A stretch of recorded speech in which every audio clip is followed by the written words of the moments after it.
Vamos a dar entonces inicio a la conferencia programada para hoy, que va a estar a cargo de Jorge Francisco Liernur. Para mí es un orgullo y un honor presentarlo, ya que lo considero mi maestro, quien me formó en Historia de la Arquitectura, a pesar que no tengamos tantos años de diferencia, creo.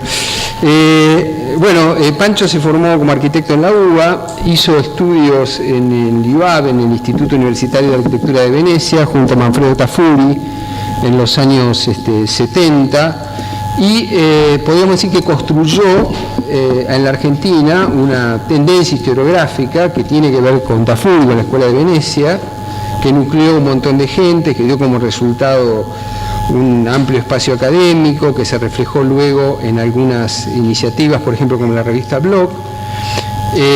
Fue director del Instituto de Arte Americano en los años 80, luego fue fundador del SEAC y luego de la Escuela de Arquitectura de la Universidad de Itela, y ha realizado, como todos conocemos, múltiples trabajos de investigación que son importantes en nuestra historiografía. Entre ellos, la conocida Historia de la Arquitectura del siglo XX, que publicó creo en el año 2000, ¿no es cierto? La red austral, el trabajo sobre la influencia de Le Corbusier en América Latina y particularmente en Argentina, y en este momento está curando con otros expertos una gran exposición sobre arquitectura latinoamericana que va a haber en el MoMA el año próximo. Y acaba de publicar, esto es una primicia que los traigo acá, este ladrillo que ven aquí, que se llama La Casa de la Multitud, Vivienda, Política y Cultura en la Argentina Moderna, juntamente con Anaí Valien, que hacemos una presentación previa, de alguna forma, una primera presentación oficial de este trabajo, que es un trabajo de muchos años de investigación, y que realmente reafirman el camino, la seriedad y el compromiso con la historia de Pancho durante todos estos años. Bueno, nada más.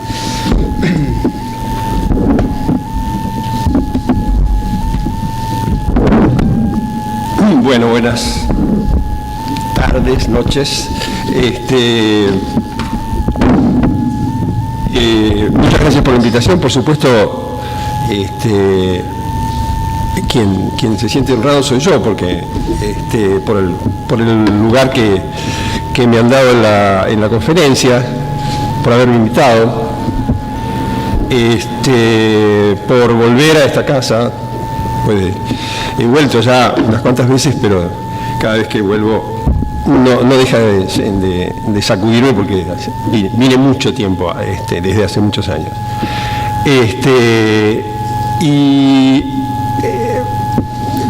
En realidad debo hacer alguna advertencia, y es que cuando me lo propuso Fernando, dije que sí, porque tenía hecha la conferencia ya. Porque poco tiempo antes me habían invitado a un evento en Lima, y la pregunta era parecida a lo que yo voy a tratar de referirme, y era un poco el sentido de la historia de la arquitectura en la enseñanza de la arquitectura. Pero eso era en una mesa redonda, digamos, por lo cual uno tenía 20 minutos nada más. Yo hice una presentación de 20 minutos, y debo decir que no muy reflexionada. Me di cuenta de eso cuando quise aplicarla aquí. Pero en mi primer momento le dije a Fernando que iba a tomar 20 minutos, no más. Es más, le advertí, porque dije, por ahí después no sabemos qué hacer. Pero como suele ocurrir, cuando uno retoma las cosas, después se da cuenta que estaba probablemente totalmente equivocado. Fui teniendo idea, además, de los contenidos de esta reunión, y me dio un poquito de miedo, así que me puse a trabajar como mucho más, y me salió otra cosa. Y probablemente más larga. No se sientan culpables si se tienen que ir. Voy a tratar de llegar hasta el final, porque a mí me dio gusto hacerlo, por eso estoy contento de estar acá. Pero puede además resultar, no sé si muy bien desde el punto de vista del discurso, de la elegancia del discurso. Pero bueno, entrando a la cuestión, El punto que yo ponía allí, eso sí, lo volví a traer aquí, el punto para esta presentación al menos, es que a mí me parece que no se trata de determinar acerca de para qué sirve la historia de la arquitectura y si tiene o no legitimidad la historia de la arquitectura. Obviamente la historia de la arquitectura, ya vamos a ver, me parece que tiene legitimidad como actividad per se, pero la pregunta es si le sirve para algo a los arquitectos. Es decir, uno puede enseñar, decidir que hay que enseñar, no sé, Santa María del Fiore. El problema es si a los arquitectos les sirve para algo saber lo que le costó a Brunelleschi hacer Santa María del Fiore, la cantidad de plata que pusieron los Medici, las dificultades o no para los materiales constructivos, las discusiones que tuvo con Ghiberti, etcétera, etcétera. O sea, realmente yo creo que en una reunión como esta esa pregunta es fundamental.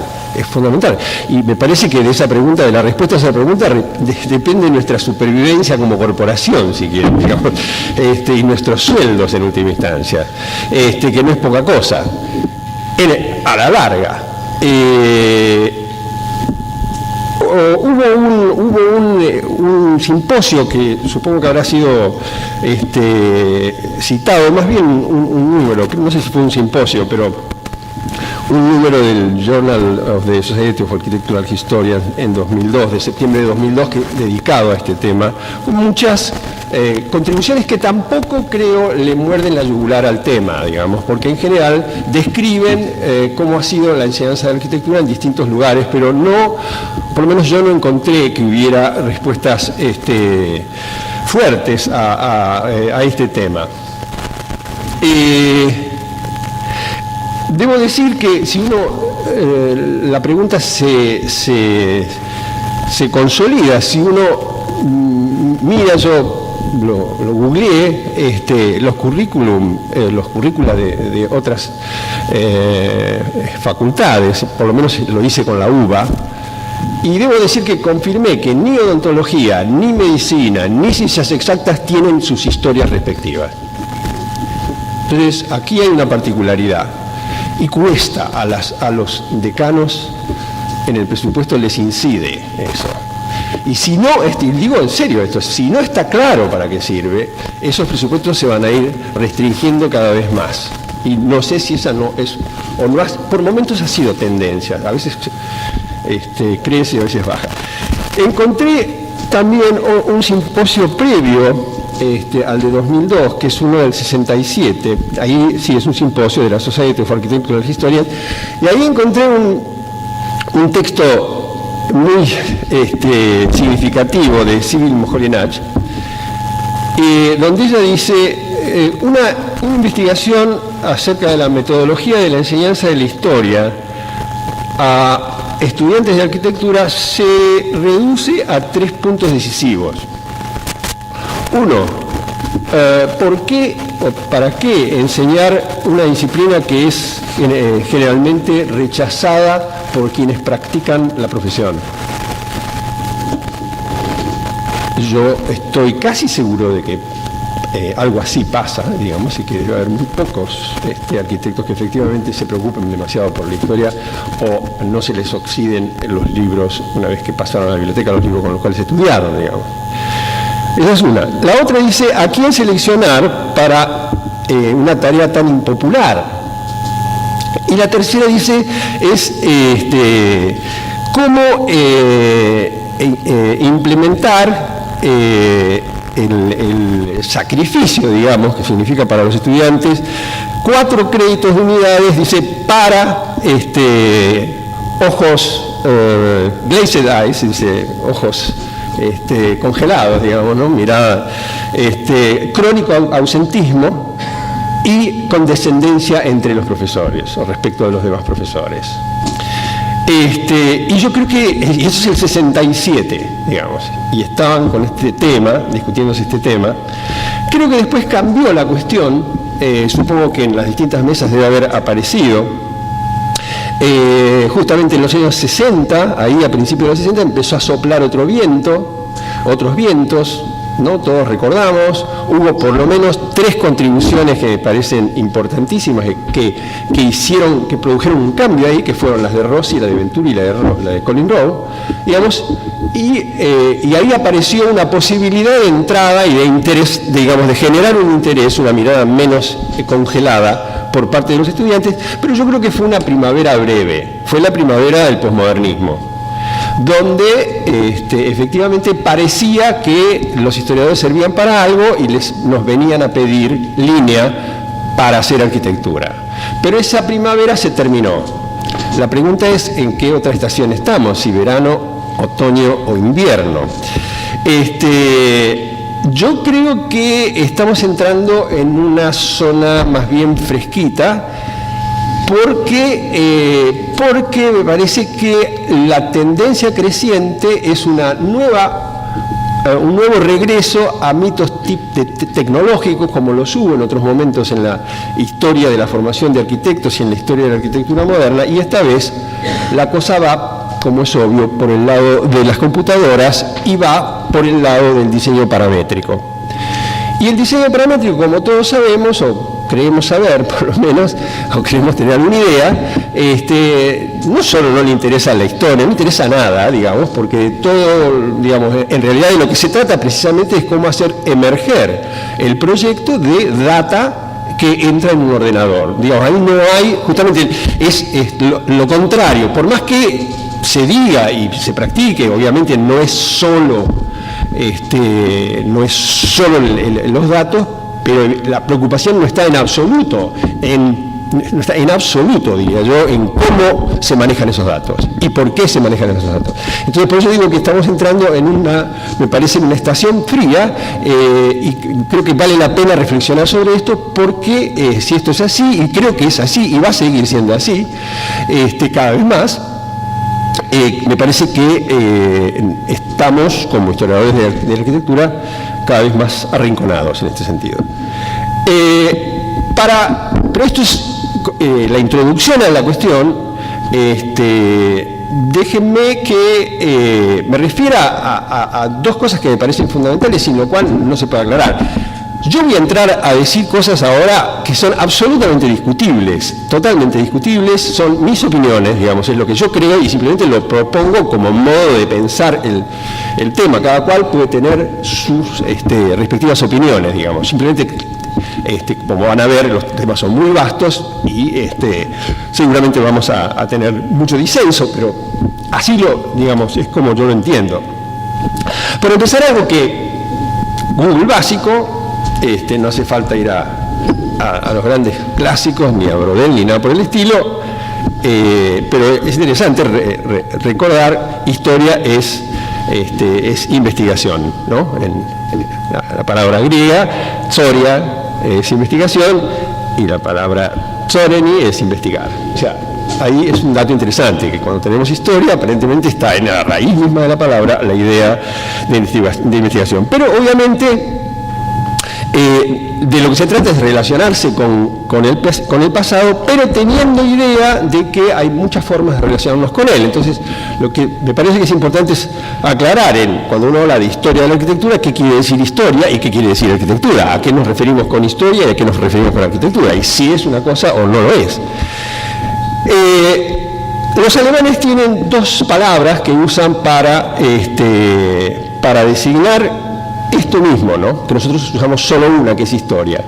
Los alemanes tienen Geschichte y Historie. Y una cosa es la historia vivida, ¿no? Geschichte, y la otra es la operación intelectual que hace inteligible la historia vivida. Son 2 diferentes.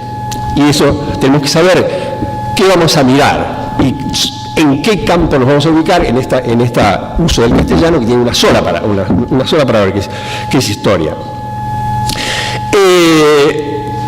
Por supuesto que preparando esta presentación volví a Mark Bloch,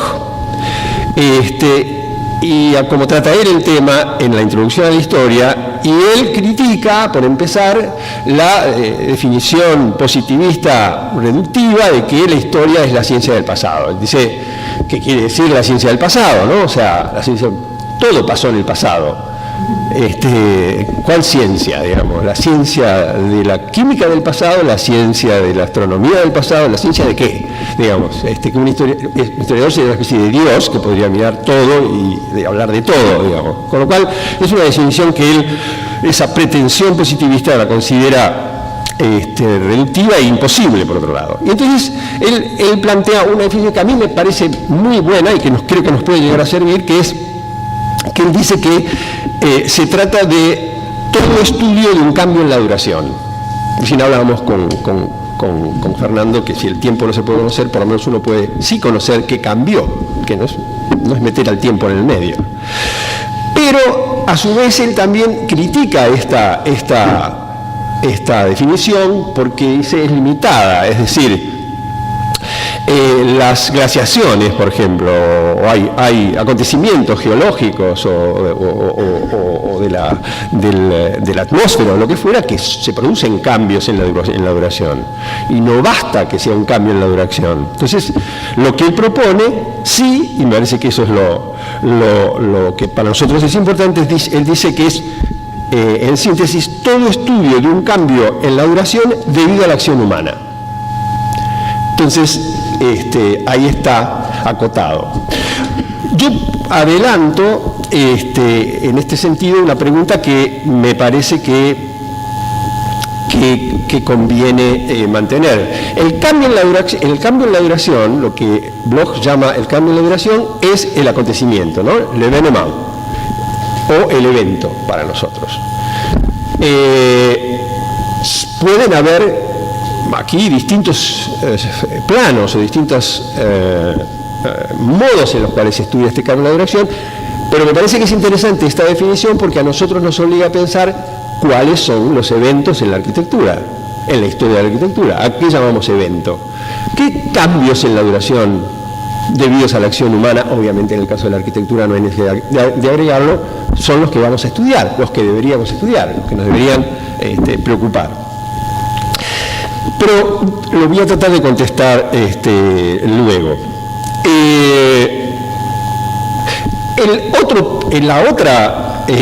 Por supuesto, el otro libro que volví a visitar es el de Carr, el de Edward Carr. Y él ahí, porque ahí él, entre otras cosas, critica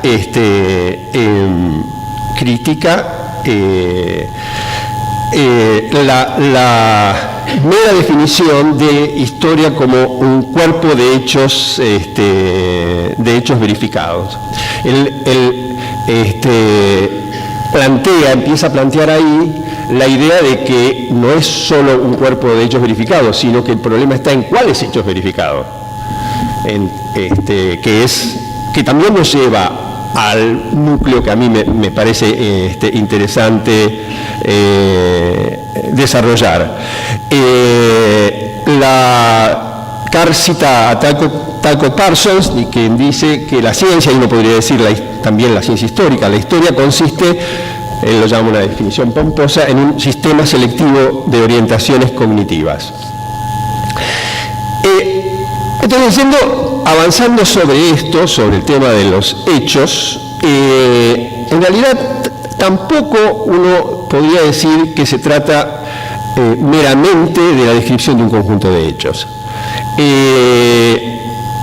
Hayden White plantea, recuerda en realidad, no es un invento de él, que hay tres formas de relacionarse con el pasado, o de manifestar, digamos, al pasado. Por lo menos manifestaciones documentarias, ¿no? Una es la de los anales, la otra es la de la crónica, la otra es la de la historia.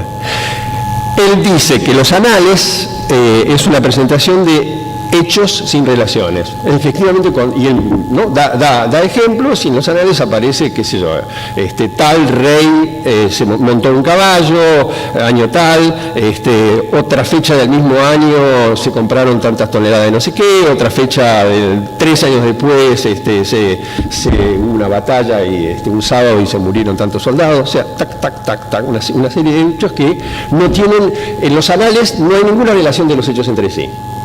También todo esto me parece que ilumina qué es historia de la arquitectura, me parece a mí. Uno puede ir pensando en qué es historia de la arquitectura. Y el otro, él dice, el segundo, que no es historia, es el de la crónica. Entonces, les leo cómo él, que dice, son hechos presentados pero que no van a ningún lado, sin finalidad, digamos. Presentados en una forma narrativa pero sin finalidad. Él dice así: la forma de los anales consiste solo en una lista de acontecimientos ordenados cronológicamente. Por el contrario, la crónica a menudo parece desear querer contar una historia, pero característicamente no lo consigue. Más que concluir, la historia suele terminarla simplemente. Empieza a contarla, pero se quiebra, como él dice, in medias res, en el propio presente del autor de la crónica. Deja las cosas sin resolver. Y efectivamente, la crónica, él lo que va a decir es que en realidad no hay historia sin moral, sin moraleja, digamos, no hay historia sin un sentido, digamos, por el cual esa narración fue construida. Uno podría hacer la crónica de esta reunión y eso no es historia, digamos, o sea, bueno, y con qué se enganchó y con qué se va a enganchar y, digamos, cuáles van a ser las consecuencias y por qué estaba tal y por qué no estaba tal, todo eso es la historia, digamos, pero esto, una crónica de que acá pasó tal cosa, no es la historia. Entonces, esta construcción con aspecto histórico, porque trabaja en el tiempo, de hecho sin finalidad, no lo abastece.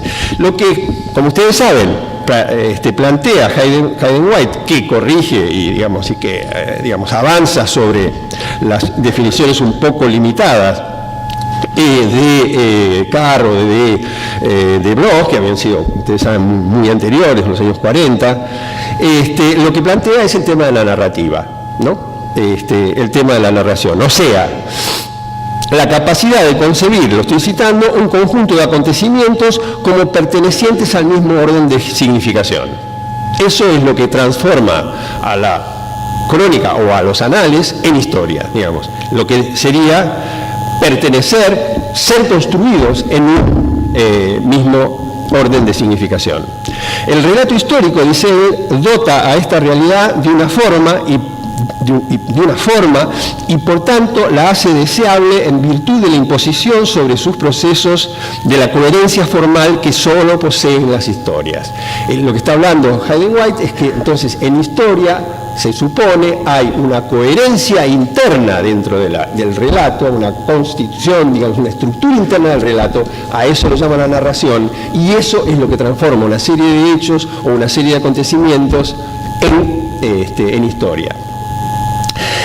El problema con la narración es que, como ustedes saben, la narración, la ciencia no es narrativa. Los matemáticos no narran, ¿no? Los físicos no narran, los astrónomos no narran, no es una narración. Digamos, la forma científica de la demostración científica no es absolutamente narrativa, no lo es. Entonces, wow, estamos parados en una actividad del conocimiento que niega, o mejor dicho, que se autoimpone una forma que per se rechaza, o mejor dicho, sabemos que se excluye de las formas, digamos, que acepta la ciencia para presentarse como verdadero en los términos que hoy sabemos que hablamos de verdadero, o sea, transitoriamente verdadero. Pero entonces, de todas maneras, acá yo creo que estamos en un punto importante ya de nuestra tarea, digamos, porque entonces aquí hay bastantes cosas que ya están descartadas, es decir, ejercicios con objetos del pasado, crónicas, colecciones de datos o de figuras, ensayos sobre la arquitectura, no son historia de la arquitectura, no son historia de la arquitectura, básicamente porque no son historia, tan simple como esto. Enseguida me refiero a la arquitectura. No sostienen el estatus de ser historia. Se deberían llamar de otra manera, juegos con no sé qué, agarramos la casa de Luis van der Rohe, la dibujamos de atrás para adelante, lo que quieran, digamos. Pero eso no es historia, tampoco es historia hacer los esquemas, tampoco es historia saber cómo funciona la casa, no es historia en estos términos, digamos. Por eso digo, es discutible. Pero bueno, si yo acepto que estamos hablando de historia de la arquitectura y que la arquitectura no es una especie de hija boba o de personaje que está pidiendo entrar a un campo, sino que es parte de ese campo, siendo parte de ese campo uno tiene que ser riguroso y entonces admitir que eso es así. Ya me parece que ahí por lo menos estamos digamos, corriendo del panorama. Algunos van quedando afuera, me parece, de este juego. Entonces, el segundo aspecto que me pareció necesario, sobre el que me pareció necesario pensar o aclarar, por lo menos, que es lo que yo pienso, es acerca de la arquitectura. Todavía más abierto, pero digo lo que yo creo. Para mí, en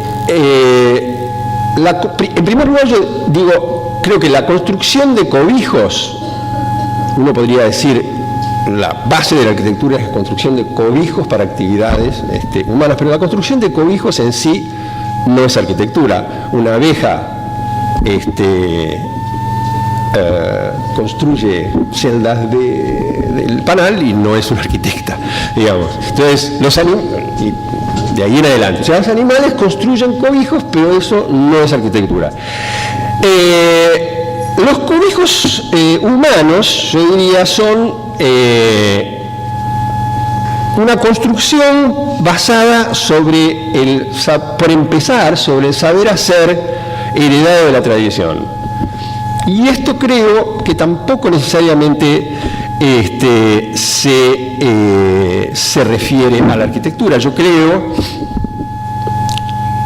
y en ese sentido enseguida les leo algo por el cual me parece bien, pero es discutible, creo que la arquitectura se define por la construcción, para mí, la construcción de cobijos a partir de una idea.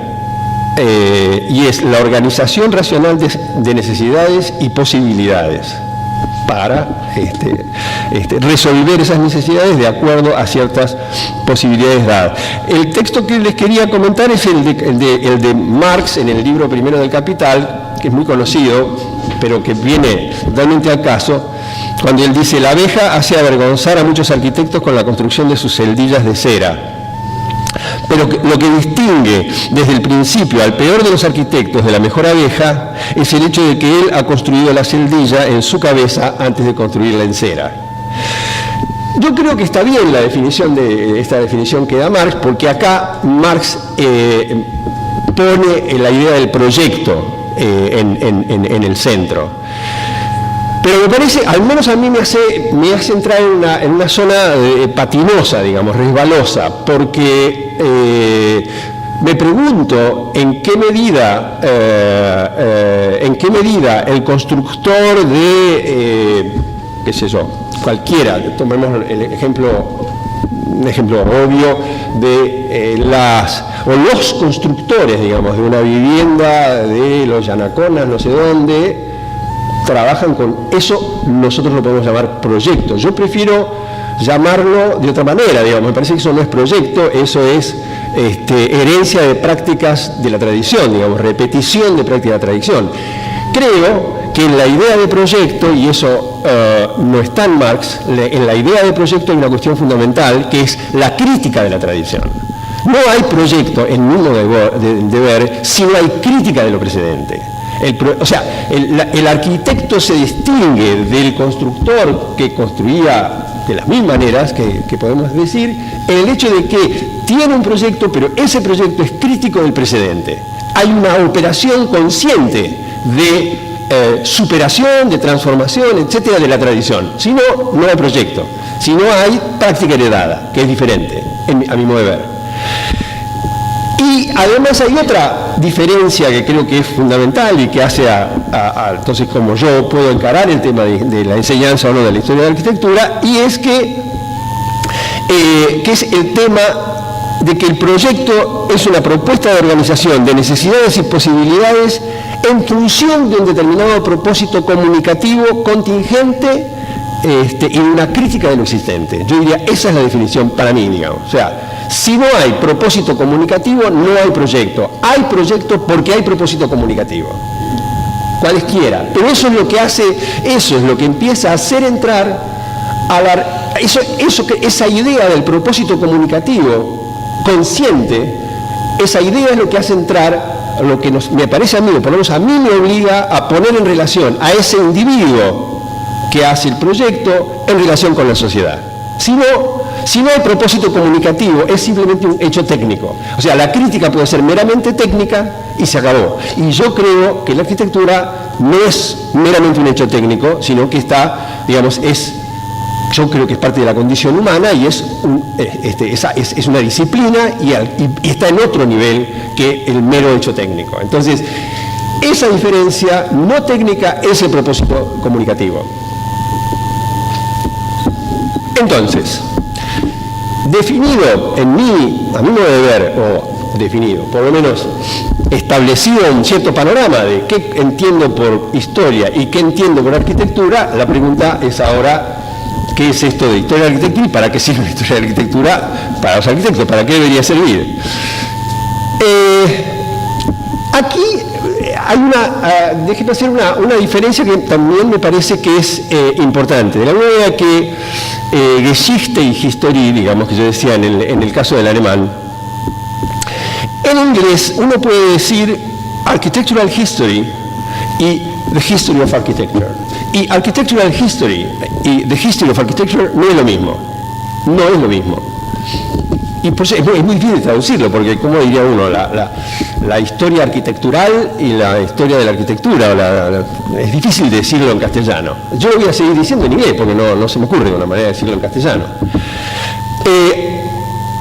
La diferencia entre arquitectos, en alemán también hay una diferencia interesante en ese sentido que creo que es bastante paralela y que es la diferencia entre Bauforschung y Architekturgeschichte.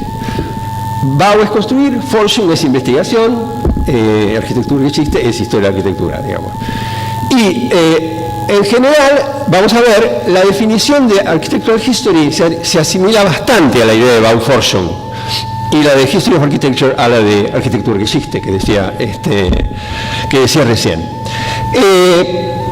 Para eso, hay una conferencia muy interesante, es un artículo que después publicado como artículo de Morten Krook, que se llama Diseño y práctica en la arquitectura británica, los estudios de Architectural History, y les cito un par de cosas como para aclarar la diferencia entre una y la otra, de cómo se mete con el tema Morten Krook. Él dice, Architectural History es un tema bastante nuevo. Yo lo defino como el estudio de nuestro entorno construido en su contexto histórico. Se diferencia de la historia de la arquitectura mucho de la misma manera que la historia económica difiere de la historia de la economía. ¿Se entiende? Historia de la economía es historia de la economía como institución, digamos. Historia económica es un enfoque económico de la historia, digamos. Son dos cosas diferentes. Ahí creo que se aclara bastante, digamos. Y creo que es aplicable a la arquitectura. No del todo, porque no se puede reducir tan fácil. Entonces, les leo un párrafo mucho más largo, pero que está bueno, y aclara bastante, creo yo. Dice así, termino, porque esto está al final, con un alegato en favor de la integración de los estudios históricos y arquitectónicos. Por la historia de la arquitectura, por la historia de la arquitectura como un puente entre el arte y la tecnología y ciencias sociales. De hecho, como un agente de cohesión en el panteón de la historia misma. Debido a que todas las formas de la historia se refieren a o deberían ser la misma cosa. la explicación del pasado. Difieren solo en la naturaleza de la evidencia con la que tienen que hacer frente y en las técnicas que tienen que ser desarrolladas para asimilar esa evidencia. La Architectural History, como la Art History, en palabras de Fritz Saxl, es solo un pedazo de historia. Un edificio ha sido producido no solo por el hombre que lo diseña, sino por la sociedad que lo construye, paga peaje, vive en ella y lo mira. Podemos estudiar ese edificio como monumento, como una estructura, como una ecuación tectónica en sus evidencias internas. Ese es el enfoque arqueológico, como se enseña en las escuelas de arquitectura. O podemos estudiarlo indirectamente, sobre la base de la evidencia externa. Es decir, lo que decía antes era, bueno, vemos el partido, la función, no función, etcétera, es lo que se llama evidencia interna, digamos. O podemos estudiarlo indirectamente sobre la base de la evidencia externa, manuscritos, dibujos, contabilidad de su construcción, la correspondencia. Ese es el enfoque documental como se enseña en los departamentos de historia. Nosotros no tenemos eso es el mundo anglosajón, ¿no? O podemos estudiarlo conceptualmente, como una obra de arte, como diseño en relación con la teoría estética. Y ese es el enfoque visual o histórico-artístico, como se enseña en los departamentos de historia del arte. Architectural History, en su mejor momento, debe abarcar los tres métodos, porque la arquitectura es la historia palpable, la cultura en tres dimensiones. No se puede crear en el vacío. Es un compuesto de técnicas estructurales, instintos estéticos y lo que Roger Fry llama valores históricos sociales. Puede o no expresar la civilización de una época de manera más veraz que otras formas de arte. Pero la conexión entre la arquitectura y la política, entre la arquitectura y la economía, entre la arquitectura y la religión, es más fácilmente demostrable que los orígenes culturales de la música o la pintura. La evidencia es muy abundante. La arquitectura es un índice de las prioridades sociales, un barómetro del cambio económico, una medida de la energía y un criterio de gusto. Es una ecuación socioeconómica, así como una respuesta a la clase de enigmas estéticos que hemos estado considerando. La historia añade una cuarta dimensión a la lengua en tres dimensiones de la arquitectura. O como Pugin explicó, con palabras que deben ser inscritas en el corazón de cada historiador de la arquitectura, la historia de la arquitectura es la historia del mundo. A mi gusto es un poco too much, es un poco demasiado abierta la definición de Morton Crook. Pero para mí, de aquí surgen, de lo dicho hasta aquí, surgen varios temas, varios puntos. Uno, el de esta cuestión de Architectural History Bauforschung. ¿Qué es eso y dónde está eso? El otro, que para mí es muy importante, es la idea de arquitectura como institución, que tiene que ver con Architectural History, pero no necesariamente es eso, Architectural History. El tercero es History of Architecture. Yo diría, lo puse así, es más largo, como historia de los cambios en la duración de los eventos producidos en el campo de los edificios que importan a los arquitectos. Para mí eso es Architectural History. Historia de la arquitectura, y ahí estamos en nuestro específico problema, no es lo mismo, como decía al principio, que historia de la arquitectura en las escuelas de arquitectura. Uno podría preguntarse, digamos, esta descripción de Morton Crook, ¿dónde va? Digamos, ¿cuál sería la institución que la soporte? No la da él, digamos, no hay institución aquí, digamos. Y creo que él es claro en que para él las escuelas de arquitectura es esa que tiene que ver con el orden interno. Pero yo me pregunto, ¿qué legitimidad desde el punto de vista histórico tiene eso? Yo ya la descarté, dije no, digamos, porque eso no tiene nada que ver con los cambios en el tiempo, etcétera, etcétera. Eso es otra cosa, digamos, no es investigación, no es investigación de los cambios, etcétera, etcétera. O sea, yo la descarté, digamos, pero eso es lo que él dice. Y queda la idea de Architectural History, ¿no? De todas maneras, que es muy interesante.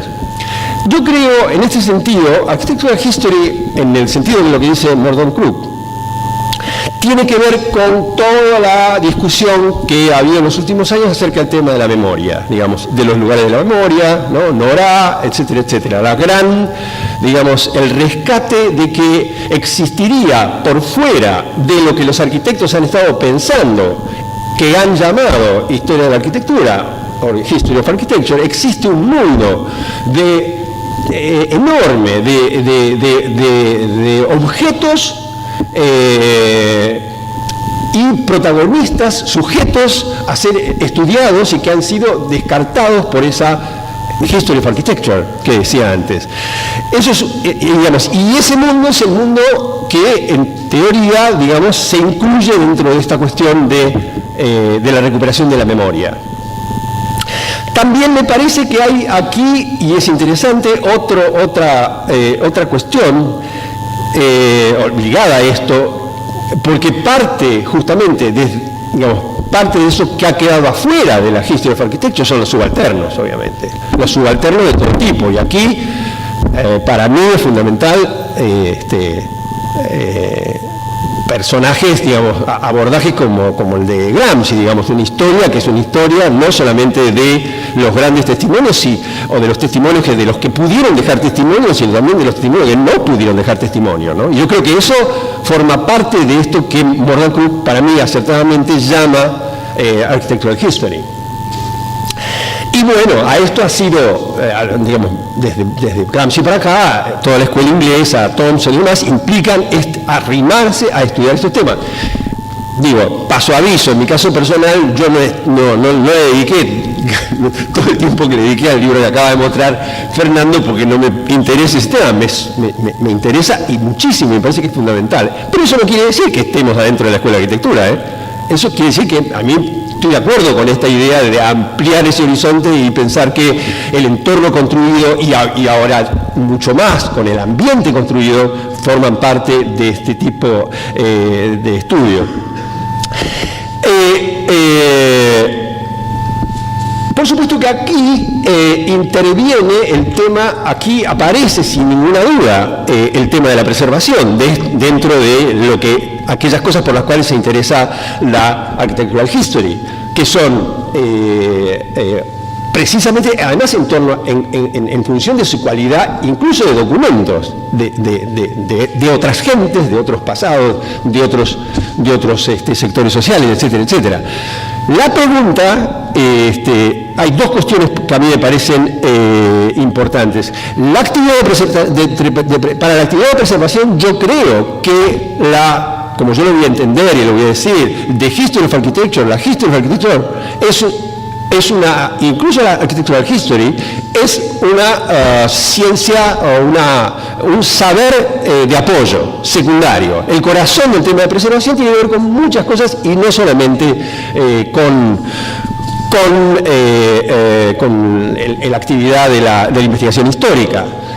Creo, y voy anticipando el punto que me parece es el punto central de lo que estoy tratando de comentar, creo que lo que como saber secundario, como actividad secundaria, la History of Architecture puede aportar a la preservación es el tema, es si somos capaces, o sea, mejor dicho, lo voy a decir distinto, existe en la medida en que seamos capaces de definir, como creo que, como voy a tratar de hacerlo, a la History of Architecture como historia de valores. Porque es la expertise en la valoración lo que puede aportar a la preservación, porque no todo puede ser preservado, simplemente es obvio, digamos, ¿no?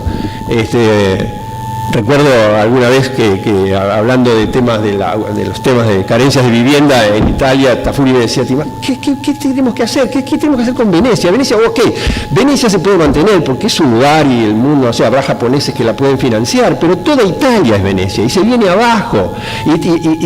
Y sostener ese patrimonio es imposible, no lo puede costear nadie. La gente tendría que quedar sin comer para sostener eso. O sea que hay que decidir qué muere.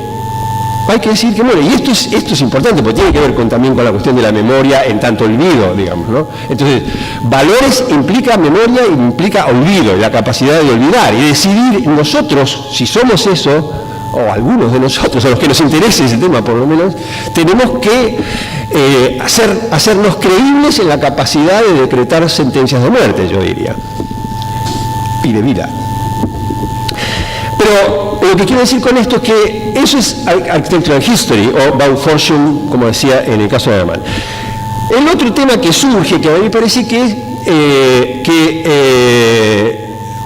que no está abarcado todavía en el caso de porque digamos el enunciado muy anglosajón, si se quiere, de Morgan Crook, que es el tema de la institución, más desde un punto de vista más francés, ¿no? Que es que bueno, la arquitectura no es solamente incluso la architectural history, digamos, no es una mera existencia neutra de objetos sobre la Tierra. Sí es verdad que muchos de esos objetos tienen significación, y sí es verdad que algunos nos han llegado y otros no, es también, y nos han llegado de cierta manera y no de otra, es también historia de dominio, no es simplemente, esa organización es una organización de dominio, es decir, digamos, la arquitectura debería entenderse además como una institución que forma parte de sistemas de dominio, digamos, sistemas de hegemonía, uno debería decir. Entonces, me parece que es necesario también, es fundamental también, agregar a la dimensión de la architectural history la idea de estudiar la historia en tanto institución, en tanto la historia de la arquitectura, en tanto historia de una institución, de una formación de un determinado sistema de hegemonía, digamos. ¿Por qué tal? ¿Por qué Brunelleschi no Ghiberti, digamos? ¿Con quién se alía, digamos? Y eso no es neutro, como ustedes todos sabemos, digamos, no es neutro. Y así en cada momento. ¿Por qué el postmodernismo surge en la época de Reagan, digamos? ¿Por qué? No, o sea, esto no son cosas aisladas. Entonces, si no se entiende que es sistema de dominio, sistema de hegemonía, y cómo se construyen los sistemas de hegemonía, no se entiende también el funcionamiento de esta disciplina, que no es solamente una disciplina en ese sentido, sino que además es una institución. Por lo menos modernamente, institución que probablemente no existió en otros siglos, pero que por lo menos a partir del siglo XIX existe como institución. No hay arquitectura sin sociedad de arquitectos, sin federación de arquitectos, sin escuela de arquitectura, sin periodo de arquitectura, etcétera, etcétera. Nosotros podemos decir lo que querramos, pero si, como viene pasando, no tenemos editoriales, no tenemos revistas, las revistas de los periódicos publican en función de la cantidad de metros cuadrados que pueden vender a no sé quién, bueno, ¿eso va legitimando o no? ¿Va dejando adentro o no? ¿Va dejando? No. Esa institución, con todo el cariño que le tengo a Alberto González Montaner, de Clarín, es parte de esta institución, digamos, y tiene un poder enorme, y construye a esta institución, a sus valores, y a lo que miramos y a lo que no miramos. Así que me parece que ese es un segundo punto que surge del anterior, y que me parece que es también fundamental. Pero lo que me parece que es central es el otro punto, el punto de lo que yo decía, la historia de la arquitectura, la history of architecture, ya no architectural history, como historia de los cambios en la duración, diría yo, de los eventos producidos en el campo de los edificios que importan a los arquitectos. ¿Qué son? ¿Qué es esto? ¿Cómo aparece ahí, digamos?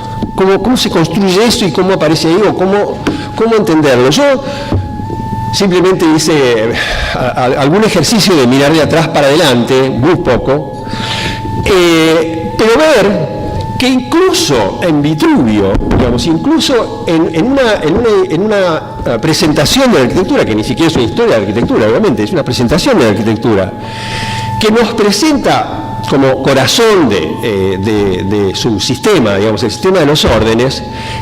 El sistema de los órdenes no es un sistema sincrónico, es un sistema diacrónico. O sea, Vitruvio establece que el primero es el toscano, después viene el dórico, el jónico, el corintio y el compuesto, digamos.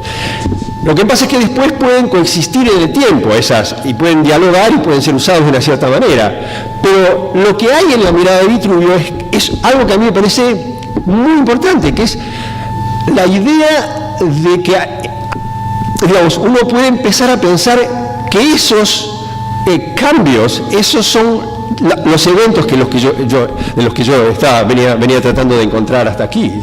O sea, ahí hay una idea de que hay un quiebre, un cambio en la duración del toscano al dórico y así siguiendo, y que ese es el interés, digamos, y que por ahí está el interés.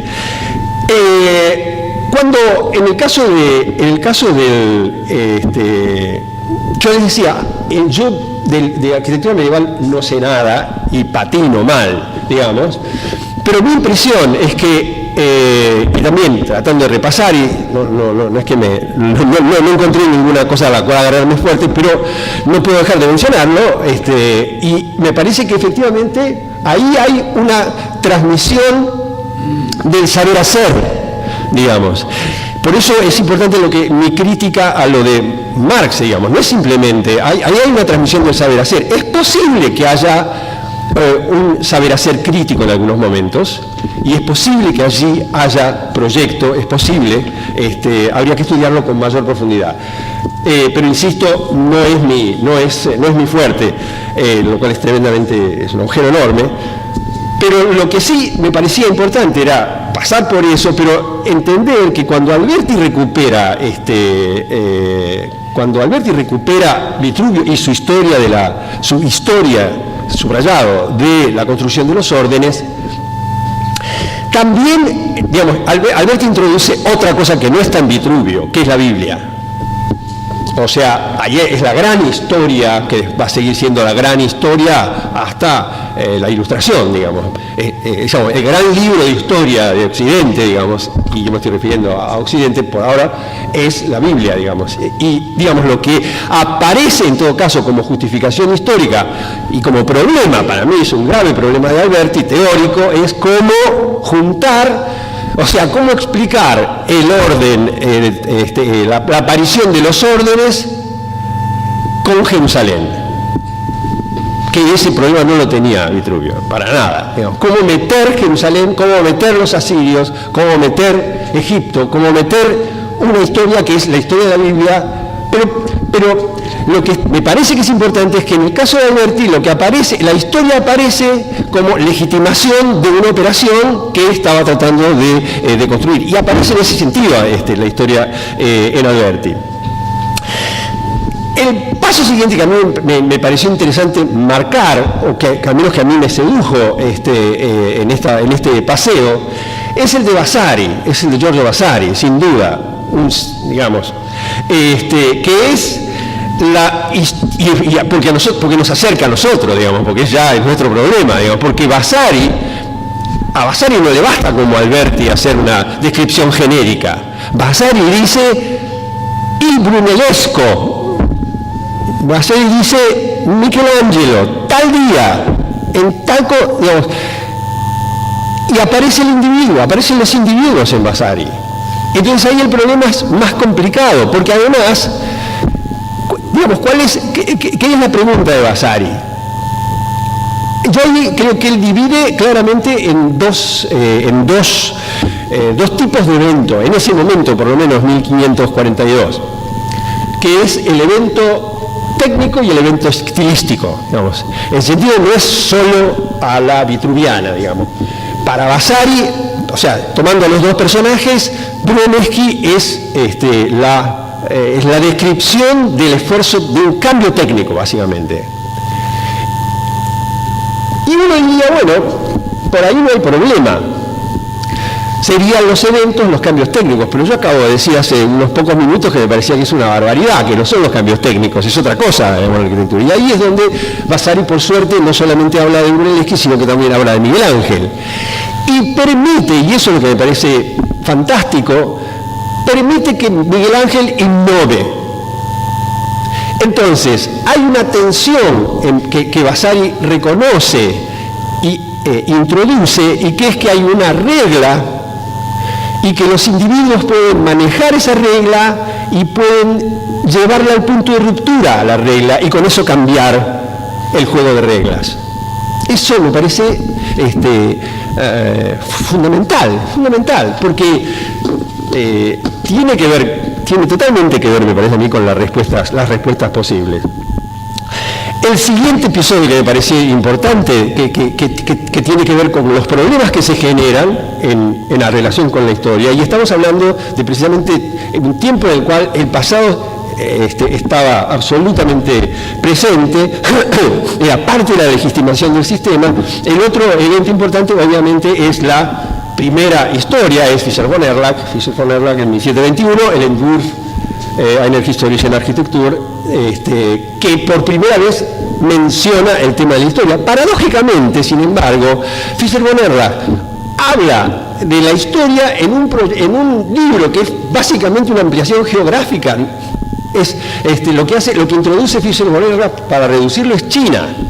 Digamos, lo que se reconoce es una ampliación geográfica y los problemas que devienen de la ampliación geográfica a un mundo que ya no es el mundo de la Biblia, por eso digo China, no es el mundo de la Biblia, y eso trae, para legitimar el sistema, sabemos, muchísimos problemas. De ahí que el siguiente episodio, que me parece fundamental, es el de la Querel, ¿no?, del cual yo no pienso decir una sola palabra más, porque si no me va a expulsar Fernando, del siglo XVII, pero básicamente la idea de que efectivamente, la conclusión, mejor dicho, de que efectivamente en todo este juego no hay Biblia, no hay nada de eso, los signos son arbitrarios, digamos, no hay una fundación posible. En el momento en que los signos son arbitrarios, sonamos, digamos, pasó a ser el aquelarre que todos conocemos, y no voy a seguir adelante, no voy a hablar del siglo XIX. Sí me interesa entrar en ese sentido en la cuestión de la modernidad, porque el primer problema, digamos, es que a la Habermas, digamos, la modernidad es básicamente la ruptura con todo tipo de determinación proveniente por fuera de el instante o el momento mismo o digamos el problema mismo. Digamos, no hay, digamos, la razón es lo que tiene que dar la razón sobre este evento, digamos, lo que tiene que dar explicaciones del evento, y no hay nada fuera del evento que lo puede llegar a justificar. Para nosotros es la famosa página blanca. Ser moderno implica aceptar la página blanca. No hay nada, todo está no tenemos determinación alguna, no hay mundo por encima de la tierra que nos pueda condicionar, ni por abajo ni por ninguna parte, y es solamente nosotros los que lo tenemos que fundar. En ese sentido, no es casual, y seguramente ese tema ha rebotado y seguirá rebotando en las presentaciones, no es casual que Gropius no incluyera historia de la arquitectura, obviamente. Gropius estaba haciendo esa operación, tenía inevitablemente que fundar desde la nada. Eso ya nos presenta a nosotros un problema. Porque si la historia de la arquitectura sirviera para algo, seríamos modernos, en ese sentido. Habremos dejado de ser modernos para hacer algo que está más allá de ser moderno, que yo no sé muy bien qué es, o en realidad estaríamos siendo anacrónicos, arcaicos. No lo sé, no lo tengo claro. Pero sin duda se abre ese problema, En ese sentido, cuando estaba Gropius en GSD, en Harvard, y a la gente, a los estudiantes se los inducía a que no fueran a la biblioteca, porque tenían que no dejarse influir por nada, y yo todavía con mi formación viví eso, no tenías que mirar, tenías que hacer un proyecto, no tenías que mirar nada, porque te iba a influir tu cabecita, que tenía que estar virgen ante el problema, y eso era ser absolutamente moderno, era educarte en la arquitectura moderna en ese sentido. Entonces, es una paradoja, porque estaríamos enseñando historia de la arquitectura moderna siendo arcaicos, ¿no? Es raro. Siendo anacrónicos. Pero aquí me parece sí que aparece un tema, esto queda como problema, digamos, pero sí me parece que aparece un tema que es fundamental, porque no hubiera habido esa ruptura de la modernidad si no hubiera habido también lucha de masas, si no hubiera habido también una historia que está por fuera de la historia de la arquitectura, que es la historia de la sociedad, la historia de las conquistas de la sociedad, etc. Y aquí esto quiere decir la historia de las conquistas, de una conquista fundamental que es, me parece, la demanda, la exigencia y el conquistar, digamos, el poder conseguir efectivamente soluciones al gran problema moderno, el problema de la vivienda. Vamos. Y eso supuso, yo creo que en el corazón de entender la arquitectura moderna está entender que se tuvo que hacer cargo, no porque hubiera habido sectores comprensivos solamente, que los hubo obviamente, pero sobre todo porque había un despelote en todas partes. No voy a hacer la historia de los años 10 y 20, digamos, y eso impactó de una manera fenomenal sobre toda esta historia y sobre la constitución de la arquitectura y las ideas de la arquitectura, y entonces los arquitectos tuvieron que hacerse cargo de ese problema, y yo creo que en ese sentido la arquitectura moderna se explica por el impacto que tuvo en la institución arquitectónica el problema de la vivienda y de las grandes masas peleando por la vivienda. En ese sentido, déjenme que les lea otro párrafo, porque creo que para entender esta relación, y ahí es donde me parece que se va a entender por qué a mí me parece que la definición de Nordan-Crook es incompleta, porque no logra establecer un puente entre Architectural History y History of Architecture. Es como si fueran dos universos absolutamente diferentes, separados entre sí. Una no tiene nada que ver con la otra, y yo creo que tiene y profundamente que ver una con la otra. Es un párrafo de la introducción a la filosofía de la praxis, que se llama, el subtítulo, vieron que Gramsci escribía cosas muy sueltas, el lenguaje, los idiomas y el sentido común. Y él habla del sentido común y del lenguaje. Pero me interesa en particular este párrafo porque se refiere a una relación, que cuando se los lea van a entender por qué, me parece que totalmente tiene que ver con esto que estoy diciendo, entre maestro y alumno. Y él dice así: este problema, el problema del sentido común, el problema del lenguaje, puede y debe ser vinculado a la moderna concepción de la teoría y la práctica pedagógica, según la cual la relación entre el maestro y el alumno es una relación activa, de vínculos recíprocos, y por lo tanto cada maestro es siempre un alumno y cada alumno maestro. Pero la relación pedagógica no puede ser reducida a relaciones específicamente escolares, por las cuales las nuevas generaciones entren en contacto con las viejas y aprendan sus experiencias y valores históricamente necesarias, madurando y desarrollando una personalidad propia, histórica y culturalmente superior. Esta relación existe en toda sociedad en su conjunto, y existe para cada individuo respecto de los otros individuos, entre capas intelectuales y no intelectuales, entre gobernantes y gobernados, entre élites y adherentes, entre dirigentes y dirigidos, entre vanguardias y cuerpos de ejército.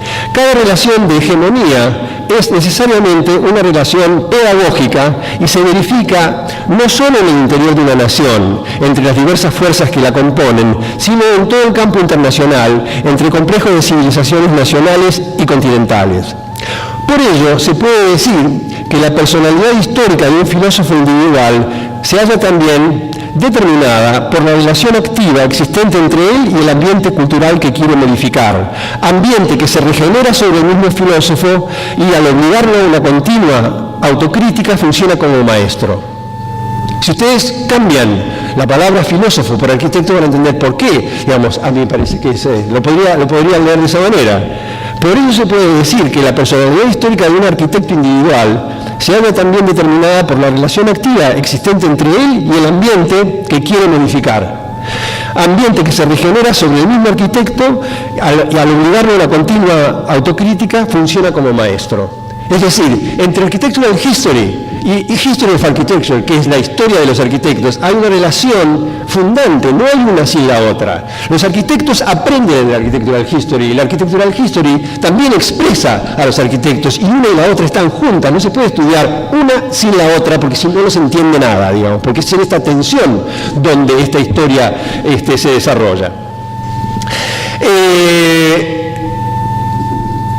Ahora, aquí entro en el punto final, pueden, va a durar un poquito más.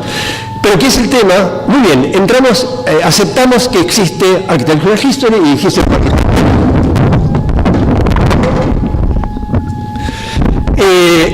Pero entonces, ¿cuáles son y cómo definir esa parte que yo eufemísticamente llamé los edificios que importan a los arquitectos? Hubo distintos intentos, o sea, cómo definir esos eventos que yo decía al principio. Y hubo distintos intentos, por supuesto, ya nombramos uno, que es el del estilo, ¿no? Para Pevsner el tema de la técnica era el evento, claramente. Y uno podría decir, para otros historiadores como Gideon y Sevi, el evento era el espacio, ¿no? Entonces, lo que tendría que hacer una historia, una History of Architecture, es ocuparse y valorizar, y esto es lo que a mí me parece el punto, ocuparse para valorizar los saltos en la concepción espacial, según Gideon, los saltos en la concepción técnica, según Pevsner, los saltos de estilo, según el que quieran antes, digamos, el sistema premoderno, digamos. Entonces aquí lo que aparece para encarar este tema, inevitablemente es la cuestión del canon.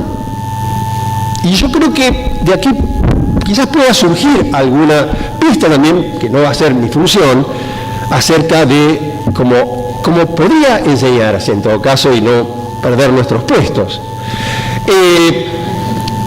Por empezar, ese señalamiento de las piezas que importan, que alguien hace, digamos, es establecer un canon, es eso. ¿Qué quiere decir? En términos también que yo dije antes en una de las definiciones que di, son piezas que uno las juzga por su valor poético específico. Esto es Harold Bloom, ¿no? O sea, uno debería reconocer que existe un valor poético específico.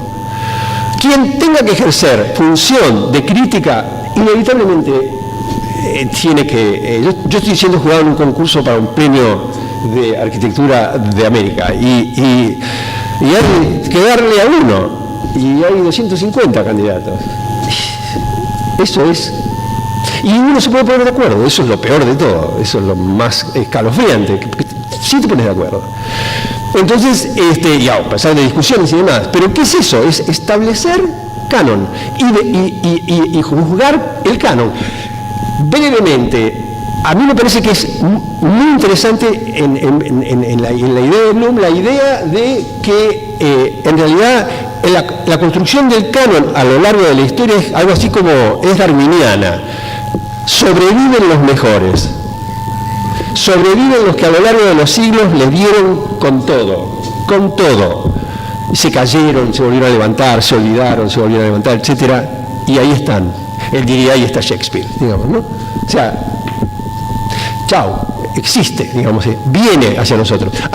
Él dice, y por supuesto lo que dice, que esa es la gran tensión de la producción de los artistas, de los escritores, en el caso de él y yo diría de los arquitectos, que es como el desafío del joven, para mí es el desafío del joven cowboy al viejo asesino, y se para frente a cuando está saliendo del pueblo y dice, ¡pac!, lo paga y dice, se prepara a ver si lo liquida el viejo asesino y es el mejor o no, que hemos visto cientos de veces, digamos, es eso, o sea, es si logro ser mejor que, si soy superior a, si soy igual a, si soy peor que. Esa es la tensión que cualquiera que produce una obra de arte vive, digamos, respecto de otras. Es decir, eso es lo que después se desarrolla en la angustia de las influencias, digamos, es esa tensión, digamos. Y él dice, bueno, él y otros autores, digamos, si uno no acepta eso, es el relativismo. O sea, por supuesto que aquí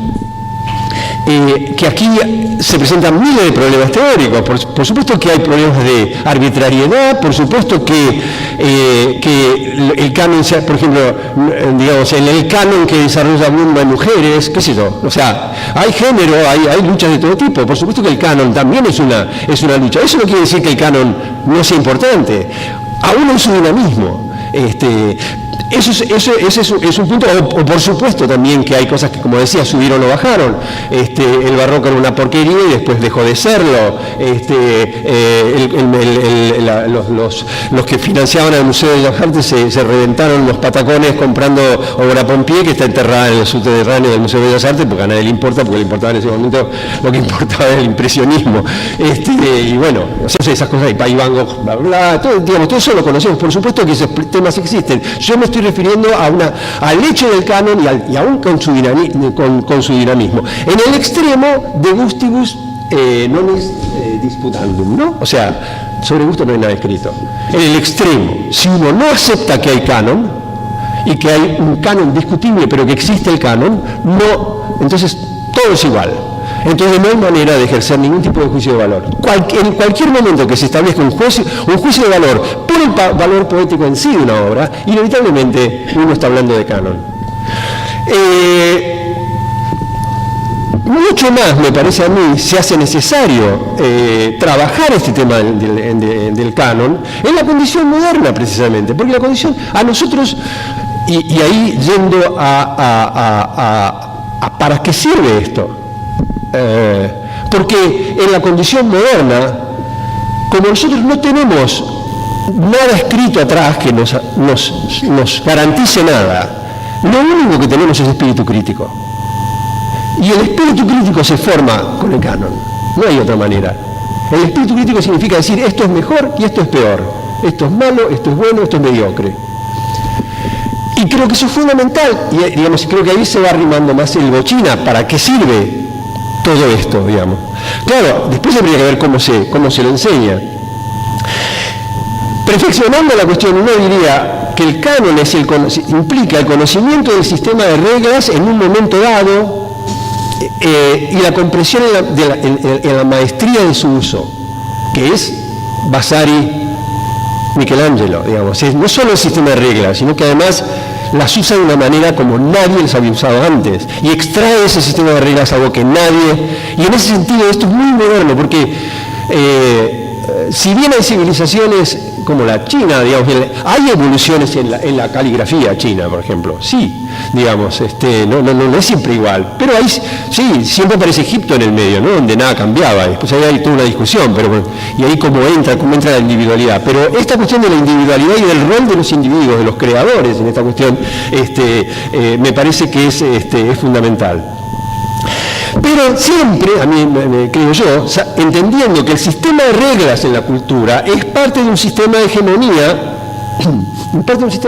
implica sectores que son más fuertes que otros y que imponen de alguna manera o que sostienen esa fortaleza por sobre el resto. Ahora, es importante entender que cuando uno habla de esa dominación, por lo menos yo, cuando hablo de hegemonía y de que hay sectores que dominan por sobre otros, no es una condena moral. No estoy diciendo que no tiene que haber. Basta con leer a Marx. O sea, Marx respeta mucho la civilización griega y el esclavismo en Grecia. No es que critica anacrónicamente a los griegos porque tenían esclavos. El estado de desarrollo de esa sociedad solamente, digamos, alcanzaba su máxima posibilidad en un sistema que era esclavista. Después cambia, digamos. Pero el punto es, dentro de esa sociedad, ¿qué es lo que se consigue con esa fuerza? Y esto no me parece secundario, en la relación con el pasado, en establecer una relación con el pasado. Porque esto implica extraer al Partenón del hecho de que es producto de una sociedad esclavista. El Partenón no es solo, por supuesto tenemos que saber que tiene que ver con la sociedad esclavista, pero no es solo el producto de una sociedad esclavista, es otras cosas, además de eso. Marx, ahí es interesante recordar que en los elementos fundamentales para la crítica de la economía política, él tiene este párrafo que ha sido a lo largo del tiempo muy discutido y muy sobre el cual se ha vuelto muchas veces, que yo se los recuerdo. Dice: la dificultad no radica en comprender el hecho de que el arte griego y la poesía épica griega están vinculadas a ciertas formas de evolución social. Radica en la explicación del hecho de que todavía nos ofrezcan un placer artístico y que en cierto modo sean reconocidos por nosotros como una norma y como un modelo inasequible. Entonces, él mismo entendía esto, pero no hay ninguna condena al pasado, eso es anacronismo, digamos. O sea, sí es importante, me parece, saber qué pasa hoy, dónde estamos hoy. Digamos, ¿qué fuerzas tienen una dirección u otra dirección, digamos? Pero eso nos permite entender estos valores y esta construcción canónica y entender que es perfectamente concebible con un modo de entender la historia que no necesariamente es absolutamente reaccionario. Más aún, hay otro texto en relación con esto y con este texto de Marx, de Brecht, que dice, y que me parece que le da una dimensión le da más carne al argumento. Marx advierte la asombrosa capacidad de los hombres para dejar que también obras de arte muy antiguas ejerzan su acción sobre ellos. Y tiene razón en asombrarse, pues no le satisface la fórmula barata acerca de la eternidad del arte. Su observación de que la humanidad siente placer al recordar su niñez, porque Marx dice eso respecto a los griegos, me parece solamente ocasional. Más adecuado sería imaginar que la humanidad cultiva con placer el recuerdo de sus luchas y triunfos y que se conmueve acordándose de sus esfuerzos siempre renovados, de sus inventos y descubrimientos, pues las grandes obras de arte nacen en estas épocas de lucha. Los progresos son siempre pasos que van más allá de otros progresos. Nunca querrá olvidar las pérdidas que le han costado sus nuevos logros. Es decir, esas piezas del canon no son las piezas no se reducen a ser las piezas de la clase dominante o de los sectores hegemónicos. Son piezas de la humanidad, digamos, son de todos, digamos. Y en ese sentido me parece que es una reflexión muy, muy profunda, que se liga, por otro lado, con también una expresión tensa y carnosa, si se quiere, de esta misma cuestión, que es la tesis número 7 de Benjamin sobre de las tesis de filosofía de la historia, cuando plantea la famosa frase: todo documento de cultura es documento de barbarie. Es cierto, por supuesto, todo documento de cultura es documento de barbarie, y por eso además es valioso, paradójicamente. Paradójicamente. Por último, quería también agregar una visión de esta relación con el pasado de Mies. Mies, cuando se hizo cargo de IIT, del Instituto de Tecnología de Illinois, en 1939, dijo algo así: los edificios del pasado se estudian de manera que el estudiante pueda adquirir de su significado y grandeza el sentido genuino de los valores arquitectónicos. Y porque de esa dependencia, de su dependencia de una situación histórica específica, alguien podría pensar que Mies se quedaba en la primera parte, pero no. Dice, de su dependencia de una situación histórica específica, esa dependencia de una situación histórica específica, o el aprendizaje de esa dependencia, despiertan en él el entendimiento de la necesidad de su propia colocación como arquitecto, de su propio architectural achievement, dice. Conclusión, creo que sí sirve. Tendría que darle un suspiro de alivio. Sí sirve. Sirve, para mí es importante en la medida en que somos intelectuales, quiere decir, somos técnicos más políticos en el sentido gramsciano, y por lo tanto, digamos, como intelectuales tenemos que tener esa idea de técnico más político, es técnico y posición frente al mundo, eso quiere decir. Entonces, para tener esa posición frente al mundo tenemos que comprender, tenemos que hacer History of Architecture, tenemos que hacer historia de la institución, tenemos que entender desde ese lado, sin duda, sin duda. Si no, nos va a dar lo mismo hacer diagramas o no hacer diagramas, o hacer triángulos o hacer lo que sea. La manera en que a los estudiantes y a los arquitectos no les dé es entender cuál es su rol hoy, cuál es su colocación hoy, como intelectuales, en qué sociedad, para qué, en qué proyecto, en qué dirección. Ese es uno. Y la otra para poder valorar, porque, digamos, me parece que valorando, aprendiendo a valorar, aprendemos a valorarnos a nosotros mismos, aprendemos a valorar nuestra propia tarea. Entonces, tanto una como la otra me parecen, si entendidas en esta relación que yo traté de presentar antes, y no a la manera de Mordón Krug, me parecen importantes. Bueno, creo que está bien.